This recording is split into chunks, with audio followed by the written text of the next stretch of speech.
Dear students, in this class we are going to learn about the preparation of ammonia. In this point, the preparation of ammonia, we are going to learn what are the uses of the ammonia, what are the preparation methods of the ammonia, what are the physical and chemical properties of the ammonia we are going to be learn. The first, we are going to see what are the uses are available by the ammonia.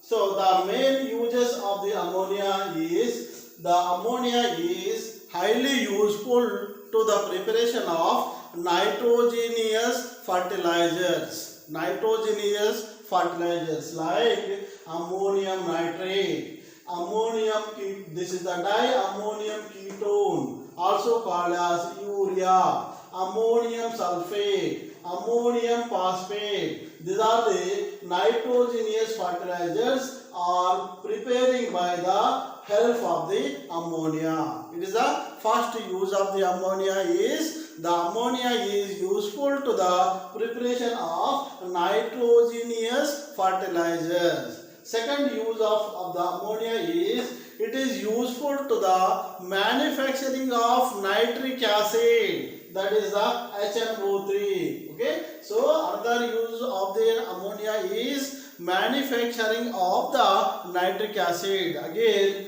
in details we are going to learn about the preparation of the nitric acid and the properties of the nitric acid in coming classes. Okay, these are the uses of the ammonia.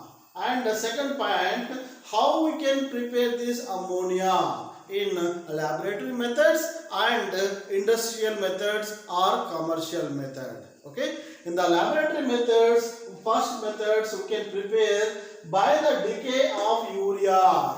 By the decay of urea, the urea formula is diamino ketones. This is NH2, it is NH2, C double bond O is called ketone. That's why diamino ketone is called urea. Whenever urea is treated with water, will form ammonium carbonate, which are decomposes to give ammonia and carbon dioxide and water. That means whenever we are giving urea to the crops, first of all, urea is converting into ammonium carbonate, which upon decomposes to give ammonia and carbon dioxide water. That means urea is giving ammonia for the development of the crops. Okay, ammonia is essential for the development of the crops. That's why we are giving urea for the crops and in agriculture field. So that means diammonia is giving diammonia ketone or urea is giving ammonia indirectly to the development of the crops. Okay, second method to the preparation of the this ammonia is the decomposition of salt. The decomposition of the ammonium salt in the presence of bases. Second preparation method is the ammonia is the decomposition of the ammonium salt in the presence of bases. Okay, so first one is the ammonium chloride is a salt. Ammonium chloride is a salt. Salt is nothing but the combination of positive and negative ion. Positive ion here NH4 plus Cl minus. Okay, again we are going to be identify this the salt analysis in the laboratory. So this is the ammonium chloride. Ammonium chloride treated with the base like calcium hydroxide. Calcium hydroxide base will give the ammonia and water and sodium chloride. Okay, and another salt of the ammonia is ammonium salt. Ammonium sulfate. Ammonium sulfate is the salt of ammonia which are treating with base like sodium hydroxide also gives the ammonia. Also will give the ammonia and 2 moles of the water and ammonium sulfate as a byproduct. These are the two methods which can prepare ammonia in the laboratory method. First method is decay of the urea. Second method is decomposition of the ammonium salt in the presence of bases. In the presence of bases. Third method or industrial method or commercial method is a very important, that is the Haber process. Very important, the Haber process. Okay. In the Haber process we are going to prepare the ammonia commercially or industry scale prepare. As I told, in commercially or industrial scale preparation we can prepare this in the ton scales or quintal scales. Okay. In the commercial method, the preparation of ammonia by the Haber process, the starting materials are the dinitrogen and hydrogen gas. Starting materials are dinitrogen and hydrogen gas. Okay, is a 1:3 ratio of the dinitrogen and hydrogen gas are passing. Okay, 1:3 ratio of the dinitrogen and hydrogen is gas passing through the catalyst. Passing through the catalyst like iron catalyst and Al2O3, K2O3, K2O, potassium oxide will give the ammonia. Okay, what we are doing in the industrial stage, the dinitrogen and hydrogen gas is passing through the catalyst at a high temperature and pressure will give the ammonia. This reaction is a reversible reaction. This reaction is a reversible reaction. That means starting metal will convert into the product, again product will come back to the starting metal. And this reaction is also a exothermic reaction. Exothermic reaction means in this reaction the heat is liberating. That's why this reaction is called exothermic reaction. Okay, what I said that one? First point is this reaction is a reversible reaction and this reaction is also a exothermic reaction. Okay, so we know that whenever the two gases are reacting, that is the dinitrogen and hydrogen, is ammonia is also gas. To get maximum yield of the ammonia, we are following the Le-Chatelier principle. According to the Le-Chatelier principle,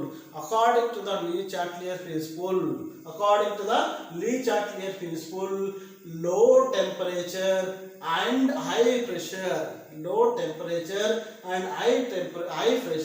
is the optimum condition to the maximum production of the ammonia. Okay, maximum production of the ammonia or maximum good yield of the ammonia is the low temperature and high pressure are the optimum conditions for the production of the ammonia in high yield according to the Le-Chatelier principle. Okay, next one, what are the optimum conditions for the production of the ammonia? So here the temperature is 700 K and pressure is the 200 atmosphere pressure and the catalyst is the iron oxide. Iron oxide catalyst, you have to be right. And the promoters are the potassium oxide or Al2O3, which will increase the activity of the catalyst. Okay, promoters are the compounds of the molecule which will increase the activity of the catalyst. As the activity of the catalyst will increases, the yield of the product also increases. Okay, that means this catalyst, what it will do, this catalyst will help the reaction to move towards the right side. If the reaction moves maximum towards the right side, the yield or the production of ammonia is maximum. If the catalyst will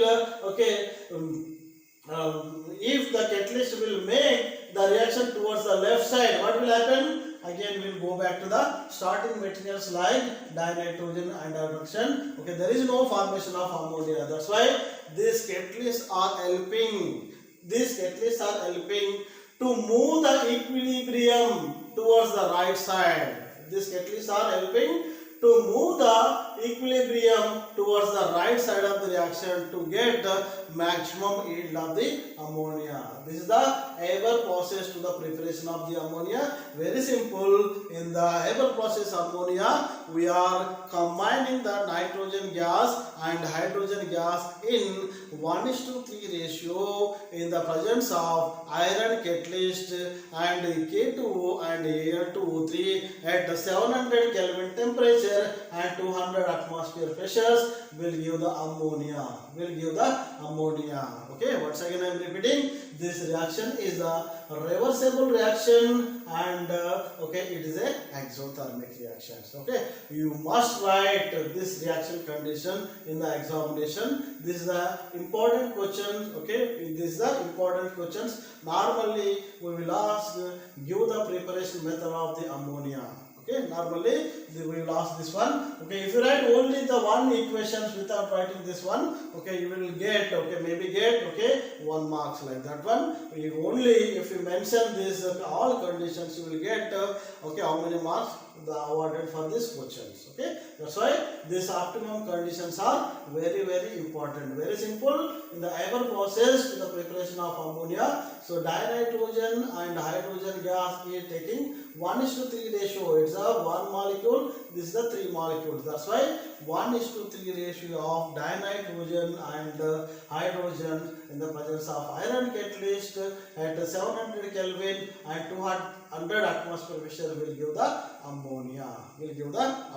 This is the very important process, and industrially, commercially, we are preparing the ammonia by Haber process.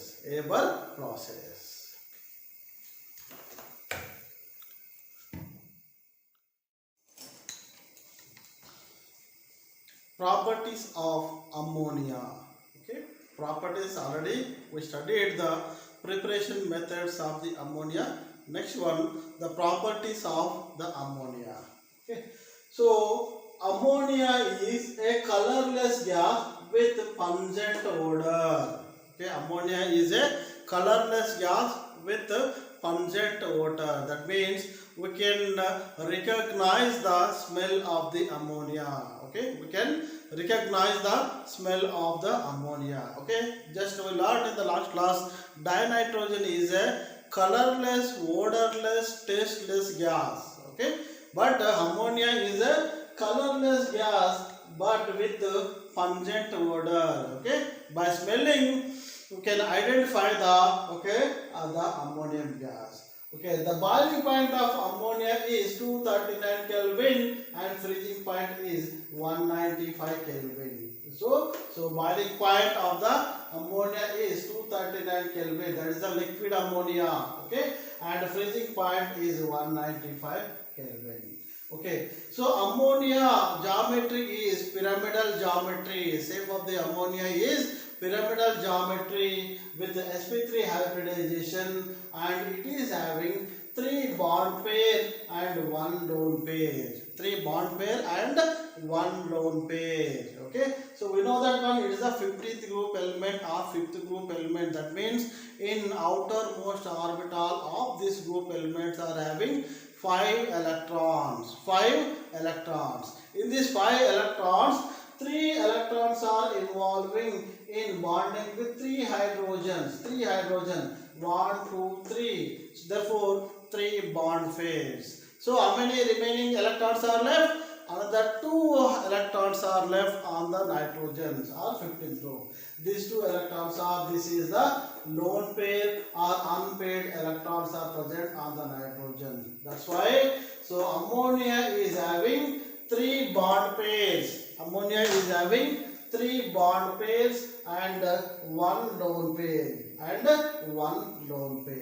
Okay, next point is, so ammonia is highly soluble in water due to the formation of hydrogen bonding with water. Okay, so ammonia is highly soluble in water due to the presence of hydrogen bonding. We know that one. Okay, nitrogen and nitrogen is having the hydrogen bonding. So that's why it is a highly soluble. Always the hydrogen bond will form between the high electronegative atoms and the hydrogens like oxygen and fluorine, and the nitrogen will form the hydrogen bondings. Okay, that's why the ammonia is highly soluble in the water due to the hydrogen bonding. Okay, next point. The aqueous solution of the ammonia is basic in the nature. Obviously, okay. So aqueous solution of the ammonia is basic in the nature due to the formation of ammonium hydroxide. Ammonium hydroxide is a base. Due to the formation of this base, aqueous ammonium solution is the basic in the nature. It's a very important point. This point is aqueous ammonium solution is basic in the nature. Okay, so that means so for example, in coming classes we may know some of the compound aqueous solutions are acidic in the nature. Okay, this point sometimes may ask in the competitive exams, which will form basic solution with the water molecules. Okay, like this is the ammonia. Next point is it forms salts with acids. Okay, ammonia will form salts with acids. Okay, for example, ammonia on treating with hydrochloric acid, HCl, will form ammonium chloride. Ammonium chloride is a salt. Again, ammonium treating with H2SO4 is a sulfuric acid. That means ammonia treating with salt acids will form the salt. Okay, this is the ammonium sulfate, ammonium chloride, ammonium sulfates are the salts. Okay, that's why. So ammonia forms salts whenever it's reacting with the acids. Okay, next point is it precipitate hydroxides. With metals whenever treated with salt solution. That means ammonium salts. This is the ammonium salts. Okay, ammonium salts are treating with the metals will form the hydroxides. Here, for example, iron chloride, FeCl3 is the iron chloride or ferric chloride. Ferric chloride are treating with ammonium hydroxide. Ammonium hydroxide is a basic salt. Okay, basic salt will form iron oxides. Iron hydroxide. Okay, so and ammonium chloride byproduct. Okay, next one, zinc sulfate. Here zinc is a metal. Zinc sulfate on treating with ammonium hydroxide against salt will form the zinc hydroxide. That's why we say that one. So it precipitate hydroxides. With metals. Whenever treated with their salt. Again, aluminium chloride, AlCl3. Aluminium chloride on treating with ammonium hydroxide will also give the aluminium hydroxides. Ammonium hydroxide, AlCl3, aluminium chloride. Here metal is the aluminium.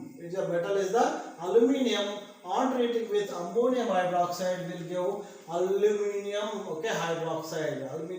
hydroxide. Byproduct is the ammonium chloride. Like it precipitate hydroxide. With metals. Hydroxides with metals whenever treated with their salt solution. Okay, and it acts as a Lewis base. So ammonia will act as a Lewis base due to presence of lone pair. Due to presence of lone pair. How many lone pairs are present on the nitrogen? One lone pair is there. Okay. Lewis base. That means the base are there. Okay. That means the ammonia is able to donate one pair of electrons. One pair of electrons to the other compound. That's why it acts as a Lewis base. It acts as a Lewis base due to the presence of lone pair. Due to the presence of lone pairs. Next point is it forms complex compounds. It forms a complex compound with metal.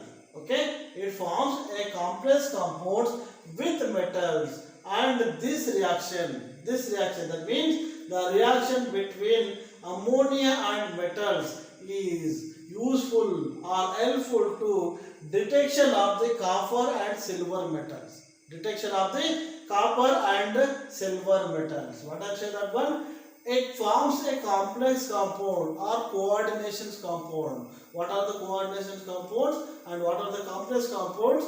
We are going to be learn in details in semester 2. In semester 2, by that time, just you can remember these are the complex compounds. These are the complex compounds. What I say that one? So it forms. That means ammonia forms a complex compound with metal. This reaction is helpful to detection of copper and silver. Copper and silver.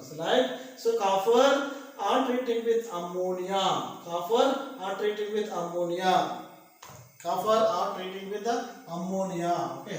Copper are treating with ammonia will come tetraammonium copper. Okay, tetraammonium cuprate. Okay, it's a complex compound. It's a complex compound. Okay, complex compound. Okay, next one.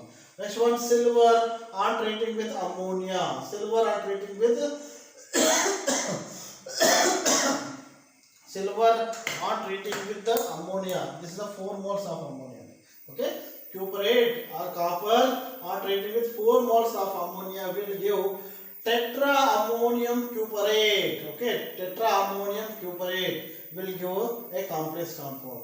Again, similarly, silver are treating with ammonia. 2 moles of the ammonia will give, okay, ammonium silver. Okay, that is the diammonium silverate. Diammonium silverate. Okay, so this is the IUPAC and nomenclature of this compound. That all we are going to be learned in the semester 2, how to write the IUPAC nomenclature, what is the ligand, what is the metal, what is the oxidation state, that we can learn in the later class. Okay, up to now just you can remember. So ammonia will complex compounds with metals.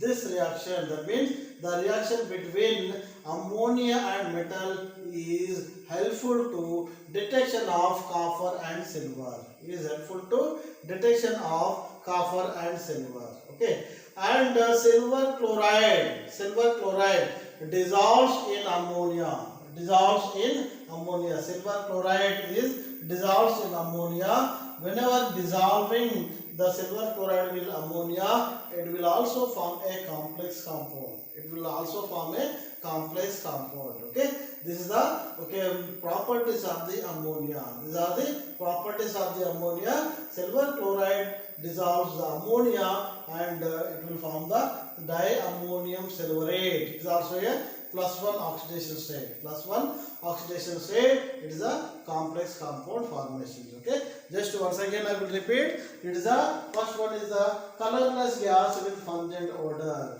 Okay. It's a ammonia is a colorless gas with pungent odor and it has a boiling point of 239 Kelvin and freezing point is 195 Kelvin. Okay. It is a pyramidal geometry with 3 bond pair and 1 lone pair. 3 bond pair and 1 lone pair. It is a highly soluble in waters due to the formation of hydrogen bonding. Due to the formation of hydrogen bonding and its aqueous solution. That means ammonium aqueous solution is slightly or weakly basic. Slightly or weakly basic in the nature due to the formation of ammonium hydroxide salt. Due to the formation of ammonium hydroxide salt. Next point is it forms salts. It forms salt. That means ammonia will form salts on treating with acids. On treating with acids, like so ammonium chloride on treating ammonia on treating with hydrochloric acid, and sulfuric acids will give ammonium chloride and ammonium sulfate salt. Okay. Next point, it precipitate hydroxide with metals. It precipitate hydroxides with metals on treating with their salt solution. On treating with their salt solution. That means the ammonium hydroxide is a salt. Whenever salt of the ammonia is treated with the metals like iron, zinc, and aluminium, will form their hydroxide. Will form their hydroxide. Here iron hydroxide, zinc hydroxide, aluminum hydroxide. Okay. Next point is it acts as a Lewis base due to the presence of lone pair. That means it can donate pair of electron to the complex compound. Last important point is it forms a complex compound. It forms a complex compound with metal. The reaction between the ammonia and the metal is helpful to detection of copper and silver metals. Copper and silver metals. So like copper on treating with ammonia will form a tetraammonium copper complex, and silver on treating with 2 moles of ammonia will form diammonium silver complex, and silver chloride also dissolves in ammonia and will form also a complex compound. These are the complex compound. These are the complex compound where this ammonia treating with metal will form this compound. These are the properties of the ammonia. Okay, we learn the uses of the ammonia and preparation methods of the ammonia. What are the 2 methods we learned the preparation of ammonia? First one is decomposition or decay of the urea. Decay of the urea. Okay, second method what we learned? Second method is decomposition of the decomposition of the salt. Second, decomposition of the salt. Third method we learn the industrial method or commercial method, that is the Haber process. Okay, these are the properties of the ammonia. Okay, so we learn the preparation methods, properties, and uses of the ammonia.